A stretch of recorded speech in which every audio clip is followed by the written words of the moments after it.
Welcome to Ladies Talking Love, episode 79, Building Blocks to Emotional Connection.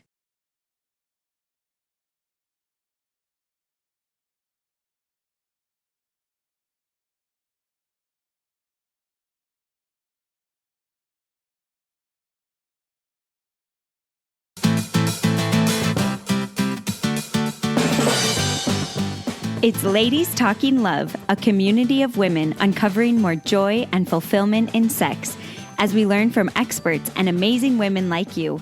Together, let's create Today, a world we where get to women's dive into one sexuality of is my celebrated favorite and topics. We are going to talk all about emotional connection.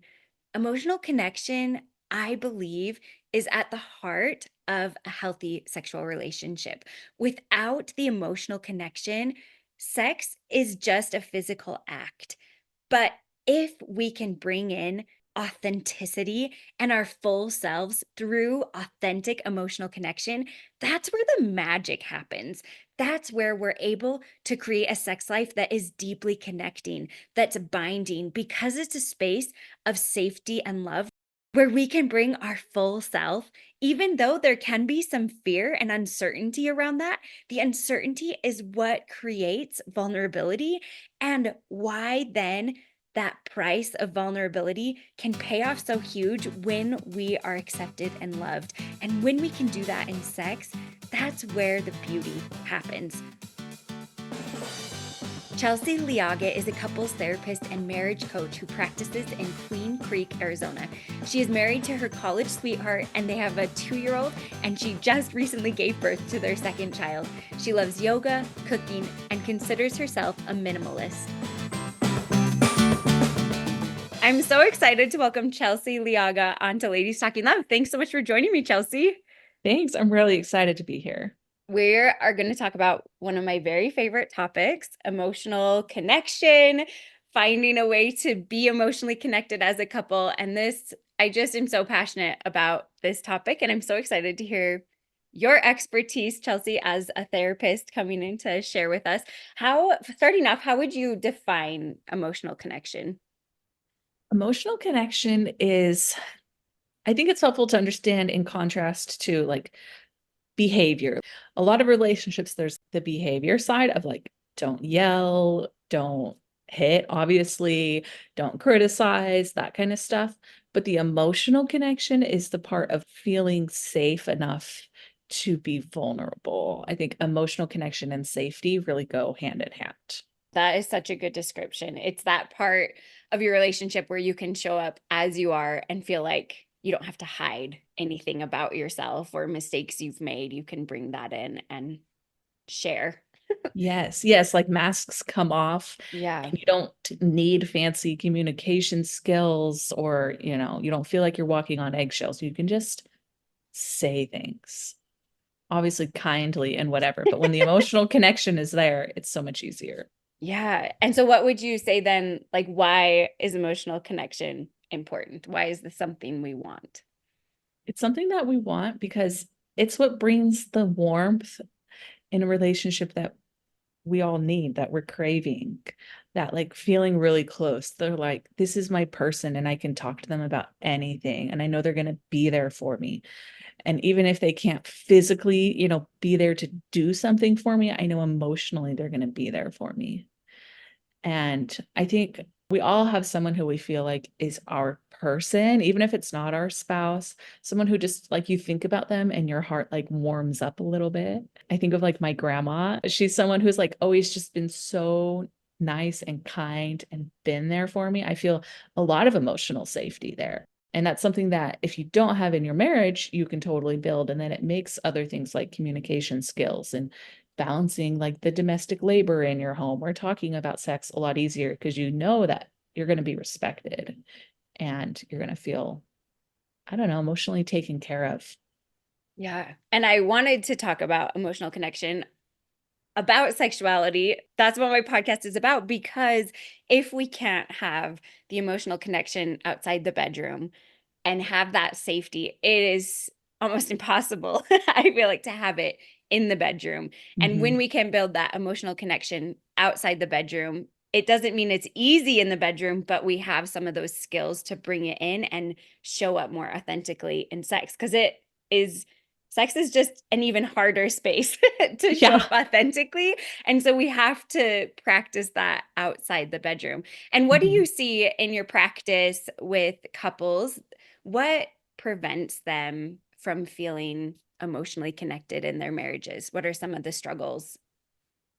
I think a big hindrance to people opening up and connecting on an emotional level is fear of judgment.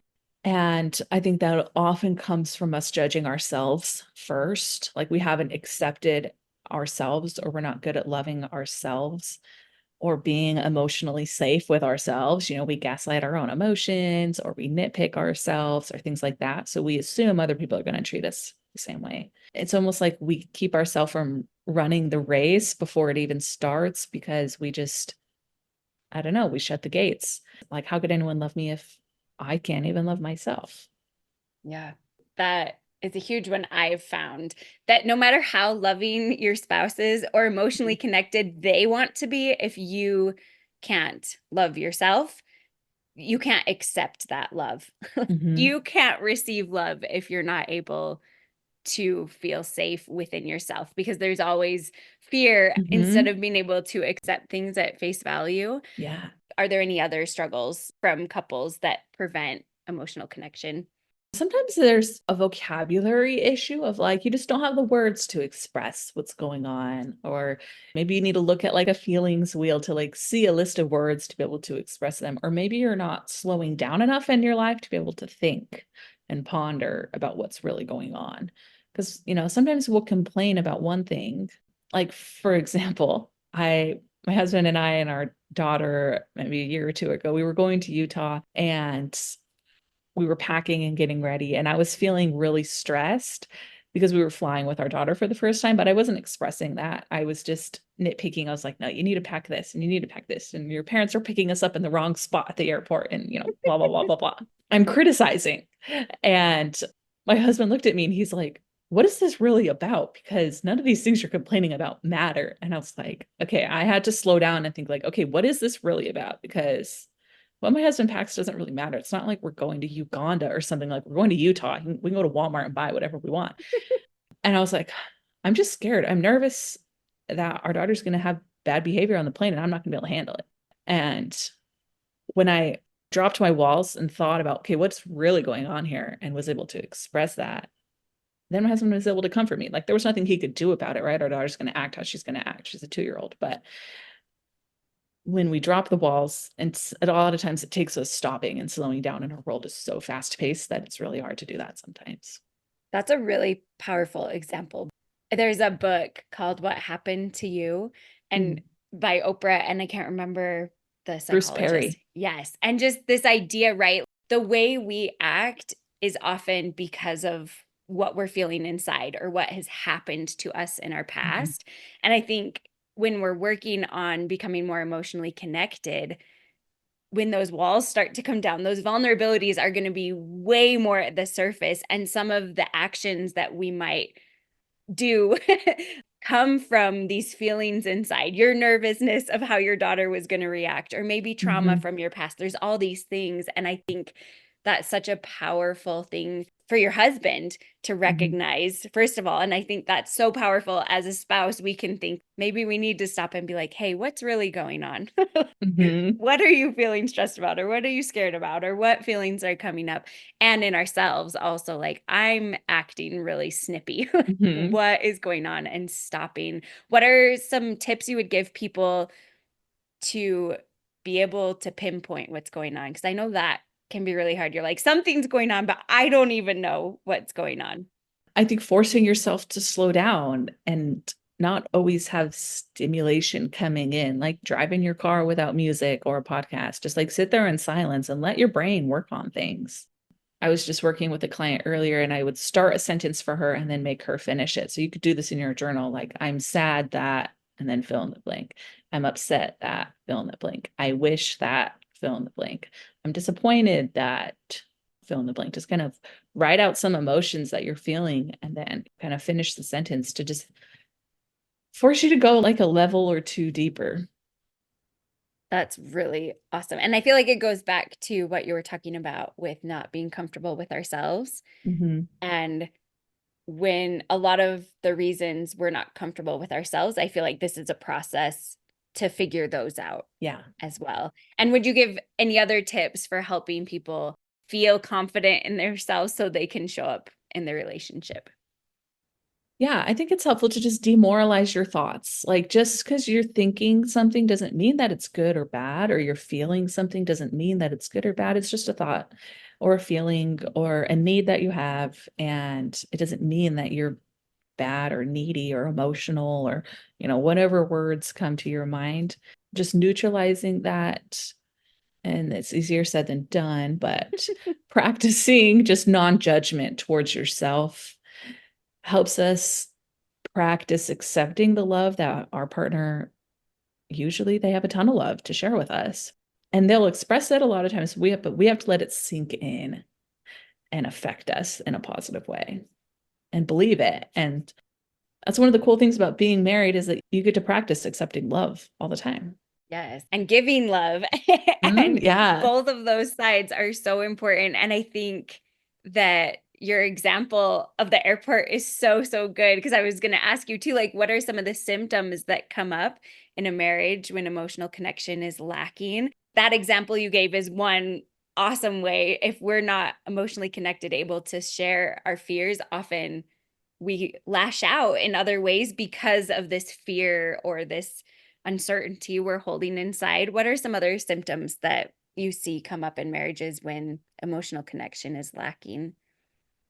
Yeah, I think usually when emotional connection is lacking, criticism starts and defensiveness. Criticism and defensiveness are tough because it's our way of trying to get what we want without being vulnerable. Instead of saying like, I'm scared, I'm not going to be able to handle our daughter's bad behavior, I'm criticizing and I'm trying to connect. That's often what criticism is we're trying to connect, but we're just not doing it in a healthy way. We're not sharing our concerns, we're just criticizing. So I'd say definitely look out for criticism and defensiveness. And then silent treatment is a huge sign too that there's usually been a lack of emotional connection for a while when silent treatment pops up. And then contempt, when you feel like you're better than your partner, that's usually towards the end of a relationship. If there's a lot of contempt going on, then odds of a relationship lasting are low. But it usually starts with criticism and then develops from there. Yeah, and I would say too, you can pipe in if like resentment for me is a Yeah. big one too. Like when I actually stop and share my burdens or the things that I'm carrying, that resentment can often be lifted because we can work together. But when I feel like I have to carry it alone and I'm not sharing, Mhm. I build up a lot of resentment. Yeah. Yeah. And usually resentment means that we have needs that aren't being met. And part of emotional connection is being there for your partner, helping them meet their needs in healthy ways. So that totally makes sense. Yeah. And in your practice, what are some of the differences you see between couples who have developed a strong emotional connection and those who haven't in their sex life? What struggles maybe come up for those who haven't? And what do you see that's different for those who have a deep emotional connection? Our emotional connection, our sexual connection usually mirror each other. So when you feel emotionally connected, you feel safe and you're practicing vulnerability in one way, and then you can switch that same skill into a different context. So one of it is like the same skill in a different context, but it's not just switching a skill. It's almost like a preliminary skill. Like you have to learn how to be able to be emotionally connected so that you can share, like, I like this and I don't like that. Because one of the best ways to improve your sex life is to talk about your sex life. But if you're not vulnerable enough to be able to own what you like and what you don't like, or believe that your partner's not going to judge you for saying those things, then often that's where the walls come back up. Or if you don't have the skills of being able to express a concern instead of criticism without getting defensive with each other, then when you say like, hey, I didn't like it when you did that in the bedroom, then they get defensive. And then that can create this cycle of like, well, we're not going to ever try new things, or we're not going to do anything because you're just going to get defensive if I say something, which can be a really slippery slope. And a lot of times too, when we're bad at self-acceptance, it develops this issue of like, we don't want to be seen by other people And sex is a lot of just being seen by your partner in a physical way, but also in an emotional way. Yeah. There is a definition of intimacy I've heard that's to know and be known. And I really like that definition outside the bedroom, but also when you go to sexual intimacy, I think that is the pinnacle of being known and allowing someone else to be known by you.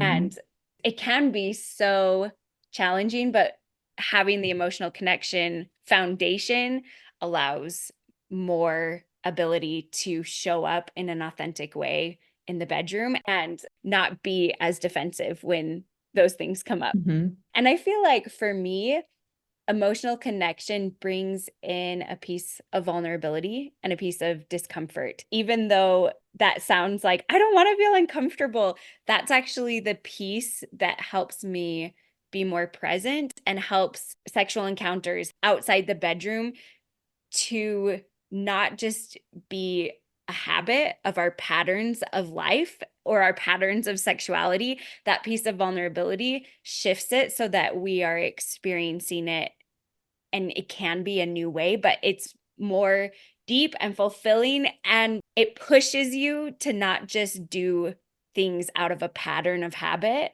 but to do it in an authentic way, which brings newness. Does that make any sense? Yeah. Yeah. It kind of reminds me of the connection between like vulnerability and mindfulness, Yeah. because to be emotionally connected, you have to connect to your own emotions. And emotions are sensations in our body and they can be uncomfortable. If you don't have the tolerance to tolerate feeling your own emotions long enough to be able to describe them and talk about them to someone else, then you can't connect. So, yeah, I think tolerating discomfort is a really huge part of it. Okay, so now you have to help us out here, Chelsey.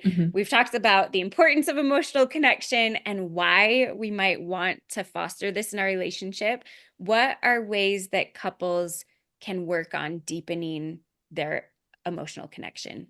Like I mentioned, those 4 behaviors earlier: criticism, defensiveness, stonewalling, and contempt. Trying to not do those. Easier said than done, but noticing when you have the urge to criticize your partner, think, okay, is this going to matter in 5 years? If it's not, then just let it go. If it is going to matter, then how can I express this as a concern instead of a criticism? Because obviously, like, it's okay for things to want to change in your relationship. But women, I think the statistic I read last was 82% of issues are brought up by women. But we can bring up issues in a way that creates deeper connection than disconnection. And that often looks like expressing emotions and saying, I feel sad, I feel scared, I feel nervous, I don't know what I feel, but this is going on. And sharing that instead of you're loading the dishwasher wrong, or why didn't you text me back, or using should statements like you shouldn't do this, or what kind of person does that. So choosing your words a little more intentionally can create a lot of emotional connection. Identifying and connecting with your own emotions and sharing them with your partner, even just saying like, hey, I just want to kind of process these feelings that I'm having. You don't have to solve the problem. You don't have to say anything, like just listen and then give me a hug afterwards, can be really helpful, because when we share our emotions and they're received well, that always creates emotional intimacy and emotional connection. But sometimes we either don't have the tolerance to tolerate our own emotions, or we just want to fix our partner's emotions because we love them so much. It's really uncomfortable for us to see them uncomfortable. But also letting your partner figure things out on their own and not always trying to solve their problems can be a vote of confidence in their favor, that they're smart and capable and intelligent and can figure things out. And your job as a spouse is to be their emotional cheerleader and comfort, and not always the problem solver.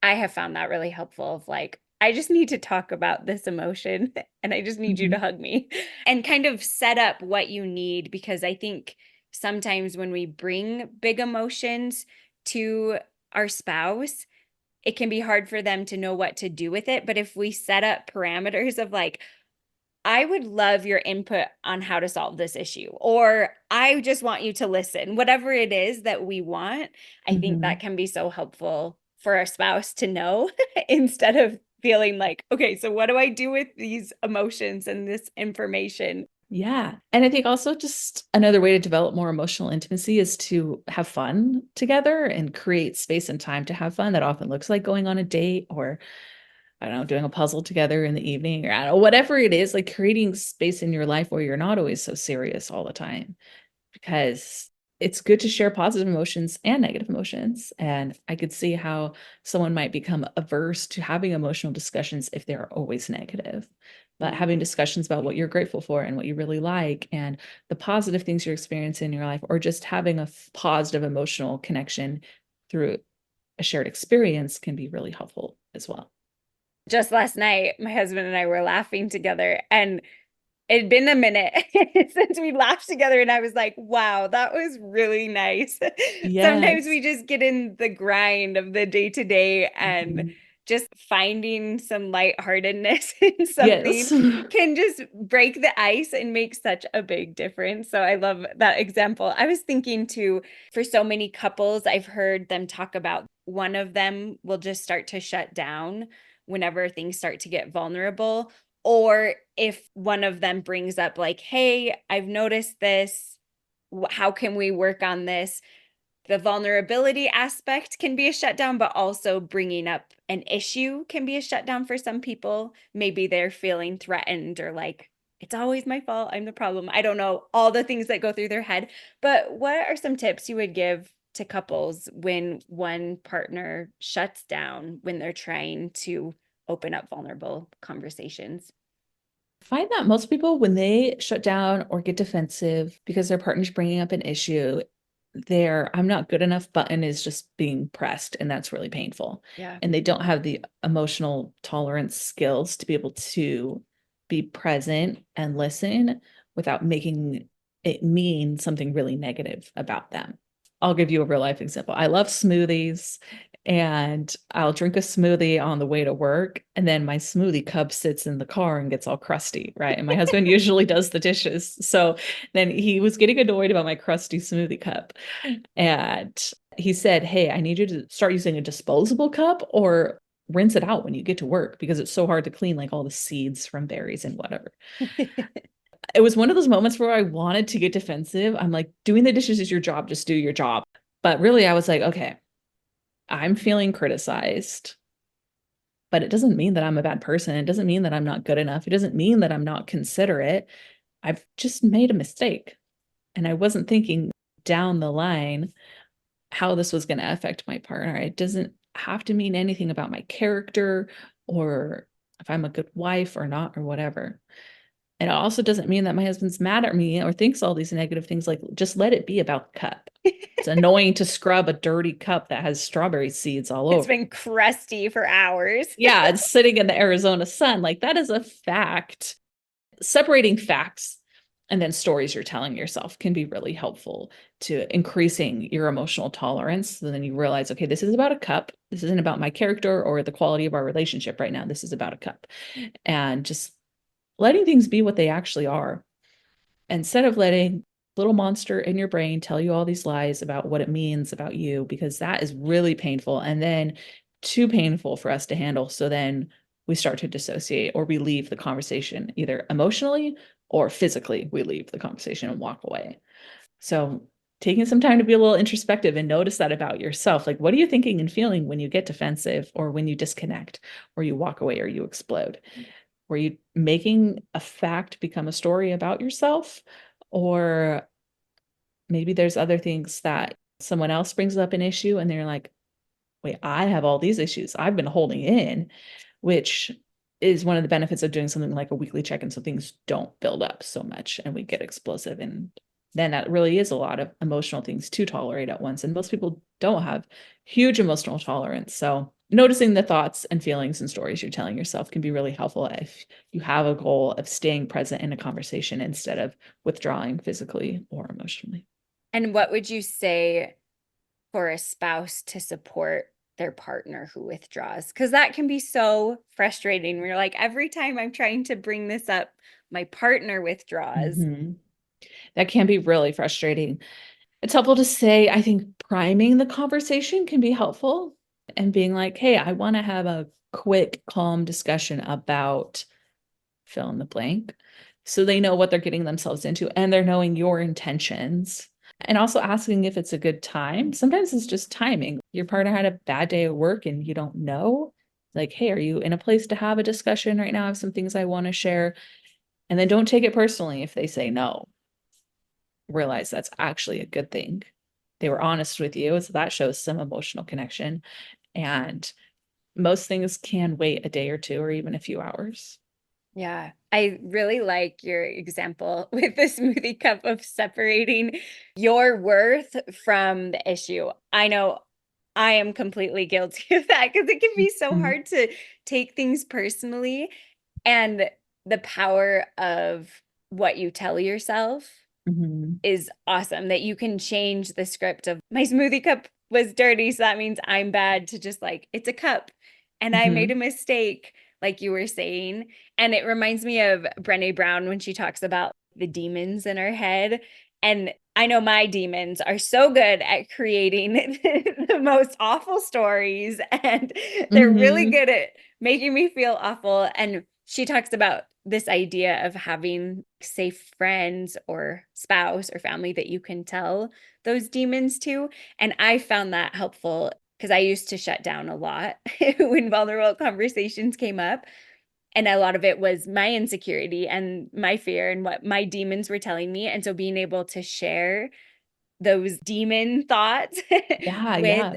my spouse and talk about them is so helpful. Like once I bring them into the light, they have so much less power over me. Yes, exactly. And that can be really scary to do at first if you've never said like, hey, when you tell me my crusty smoothie cup is annoying you, it makes me feel like you don't love me, or the voice in my head is telling me that you don't love me or that you think I'm lazy and I don't want to be perceived that way.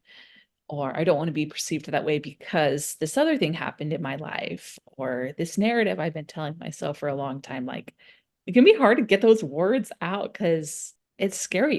We have to let go of control of other people's perception of us. And that Yeah. is really hard. It is. And it takes practice. And you don't have to start with the biggest thing, right? You don't have to be like, okay, we need to talk about sex. That's a really big, scary thing, or it can be. Start with a smoothie cup, start with something small. And as you start gaining that tolerance and being able to separate and practice the emotional connection with the smaller things, I feel like it gets easier with the bigger Mhm. things. And maybe easy is the wrong word because I think it's a constant. Like you're constantly having to work to be vulnerable. And you mentioned weekly check-ins. I'd love you talk about this idea of weekly check-ins. Can you tell us what that looks like and why they're helpful? I love a weekly check-in because it just, I don't know, it's like getting your oil changed in your car. It just keeps things nice and clean and moving smoothly. It gives you time and space to have emotional conversations because life gets busy and sometimes you just go into autopilot mode and I don't know, you're keeping your family alive and your career's alive and your home taken care of and you forget to like maintain your relationship as well. And it can look like a lot of different things. It can be just checking in emotionally, like, how are you doing emotionally? How can I support you? Or if you have some kind of ongoing issue you guys are working on, it can be a time to check in with that. It's a great way also to minimize criticism. If you know that, you have this time, I don't know, every Sunday morning, you guys are going to sit down and have breakfast together and talk about the quality of your relationship or how things went that week, you know that you can like save things until then. And usually most things you can let go by the time the weekly check-in comes up. How would you separate the things that are okay to wait until the weekly check-in? Because there are some things where it's like, okay, I'm cooled off and that doesn't even matter. But I have Mhm. definitely found there are some things that are like, I actually am not going to wait for the weekly check-in. Is there a way you can kind of tell which things are things you can let go and which things are like, I need to talk about this today if I can?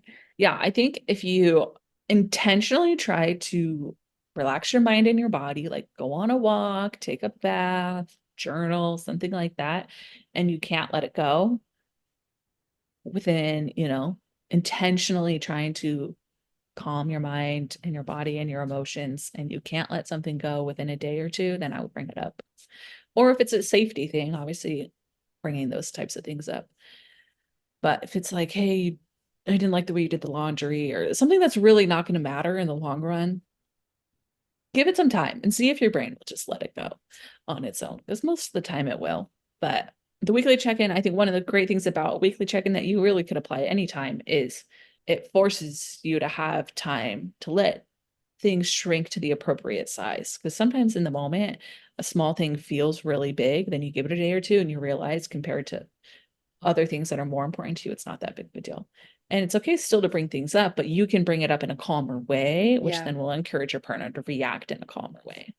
Which I think that's the power in the weekly check-in, right? Is like Mhm. you've had time to cool off and then you're able to talk about these big, seemingly big issues. And some of them could be big, or you Mhm. realize they're not as big, but they're important and we can talk about them calmly and both know we're going into this conversation to talk about these type of Mhm. things, which I think is really helpful. Like you said, priming to Mhm. make sure we know that we're going to be talking about something. What are some tips if only one partner might be on board for these type of check-ins? I would say share how it's going to help, how you think it's going to help. Having these emotional check-ins, I think is going to, or weekly check-ins is going to help me improve our emotional connection. I think that's going to improve our sex life. Often that's pretty motivating for people. Or, hey, I am really trying to criticize you less throughout the week. And I think having one time a week to share concerns will help me to be a less critical partner, right? We all want our sex life to be better and to be criticized less. So bringing up things that you think will really motivate your partner, not in a manipulative way, but just helping them to see the perspective and how it fits into the relationship that you really both want Yeah, can be really helpful. I like that. And especially I talk about talking about sex with your partner can be so scary, but when we focus on the goal, we're talking about this because we want this to be a fantastic part of our relationship. Or we're talking about the dishes because we want things to run smoothly in our household and work together as a team. I think that is so helpful to step back and see the bigger picture of why. What would you say then, Chelsey, just as we're closing up, what advice would you give couples who want to start to deepen their emotional intimacy and connection? I think one of the building blocks of a great emotional relationship is self-acceptance. If there's things about yourself that you have a hard time accepting or loving, practice loving yourself through the way you talk to yourself. When your spouse offers love to you, notice, do you let it sink in, or does it kind of just like sit on the surface? Are you really absorbing that? And start using emotion words like, I feel sad, I feel worried, I feel disappointed, I feel disgusted. Instead of saying things like, I feel like you never listened to me, say, I feel insignificant when you're not listening to me. It just is such a small tweak, but it encourages vulnerability. And the more you practice it, the better you'll get at it. Maybe not the more comfortable it will be, but the better you'll get at it, and the better your partner will get at receiving your emotions as well. So start small, work on accepting yourself and getting to know your own emotions and sharing them with your partner. Okay, I have one more question because you mentioned a couple of times about letting your partner's love sink in. Uh-huh. Do you have any ways that you like to do that or that you've seen your clients can let their partner's love sink in? I think keeping track of it, like start a note on your phone. Anytime your partner did something for you, said something really nice to you, tried to love you, and there's a variety of ways we all do it. Keep track of it. Notice it. And the more you notice it, the more you'll see it. And I think just having a moment of mindfulness of, okay, let's say your, husband tries to give you a hug or something, try to be all there in that moment and receive the love instead of thinking about what you're going to make for dinner or what you're going to do next or whatever. Just try to eat it up. I don't know. No, I think that's so powerful. I've definitely found that the small little micro moments, but being able Mhm. to actually stop. Like in the past, it was, okay, I'm doing laundry or whatever. And he just passes and touches me. But it was like, oh, stop, feel the touch, or stop and give a hug Mhm. and actually be present instead of, I'm too busy, I'm going on my way. Mhm. This has been awesome. Thank you so much for joining me, Chelsey. You're welcome. It was great. Where can people find you? For couples therapy related things, you can find my website. It's called myfriendthetherapist.com. I have some really great resources on there. I have a course, I have an at-home date guide with a bunch of dates you can do at home. And I have a podcast called She Would Know. I'm a co-host on a podcast, and we interview different experts on things, and it's geared towards women who are curious and like to learn new things. So Those are two places you can find me. Awesome. Thank you so much. It's been awesome to have you on, Chelsey. Thanks. I hope that this episode gave you some great ideas of how to create deeper emotional intimacy in your relationship.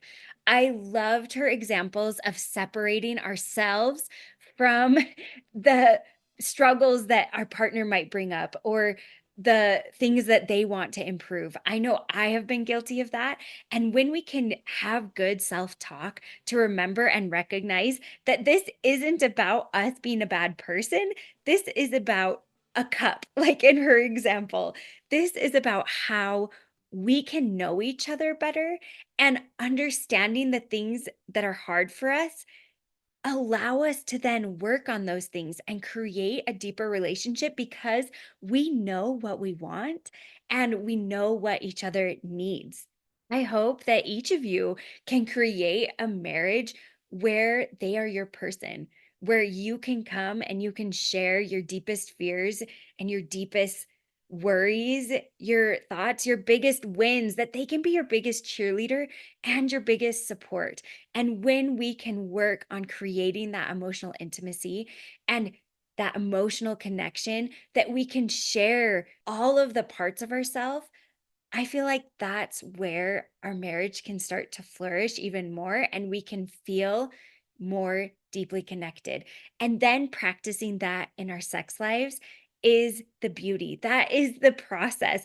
That's why sex can actually get better over the years because that emotional intimacy can be strengthened, it can be practiced, and it can continue to grow and grow so that sex is this pinnacle physical act, but that encompasses our emotional connection of our lifetime together, of the trials we've gone through, of the fears, of the struggles we've had, that we can come together and share physically a symbol of our entire life together and the emotional connection that we've created. I hope that you've gotten some good ideas with the weekly check-ins, with ways to work through the struggles when you feel defensive through this episode, and that those weekly check-ins can be a place to let the things that aren't really big calm down so you can come and work together from a place of calm so that you can work through these things that can seem really big in the moment. And there are things, just like we talked about, that it's important to bring up right away. You don't have to hold it all in, but some things might be a symptom of something bigger, and you can bring those things up and talk about those. And I like that idea of a weekly check-in. I hope this has been great for you. As always, thanks for talking love. Thank you to all of you who listen and join me on this journey, and to our Ladies Talking Love team who make the podcast possible. Thanks to our sound wizard, Kimberly Demers, and our miscellaneous task whiz, Melissa Havertz.